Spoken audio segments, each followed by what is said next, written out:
Hello, citizens of the world. We are anonymous. Jihad, det er, at man beskytter menneskeliv. Det er, at det forsvarer land, muslimsk land, og hjælpe andre. Det er jihad. Hellig krig er, at du dræber alle livsøj. Stop lige. Hellig krig er en kristen begreb, som kristne og jøder har brugt før. Det findes ikke i islam. Ja, det er det, jeg skal sige. Men, ja.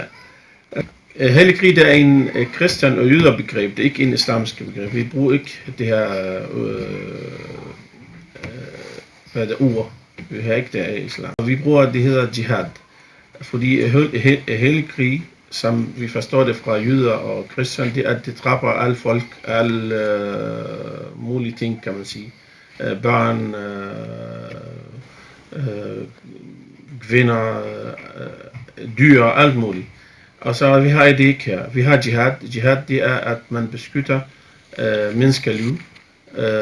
Det er, at det forsvarer land, muslimsk land, og hjælpe andre. Ja, jeg vil sige, at vi er muslimer, og vi er glade, at vi bor her i Danmark, og vi er en dansk muslimer, og vi er også bekymret af Danmark, ligesom alle andre. Og det skal ikke være nogen, det skal ikke bange for os, eller tro, at vi er en folk, som vi tænker på udlagt det her samfund. Det passer ikke. Og vi vil gerne have det her land bliver det bedste. Jeg siger, at folk i Mellemøsten har ret til bor under rettigheder, og uden at der er nogen, der dræber dem, og som det er alle diktaturer, som det er endnu i Mellemøsten. Ytringsfrihed, det er selvfølgelig en ting, som det skal bruge hele tiden, men vi kan ikke acceptere, at man misbruger ytringsfrihed til at krænke og, kan man sige, andre religioner og jeg vil sige latterliggøre andre også religioner og mennesker. I Kina er 16 politibetjente blevet dræbt i et terrorangreb.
Jamen, igen, jeg siger, at det er på grund af alt, hvad det kommer fra det diktatur, som det er stødt fra Vesten.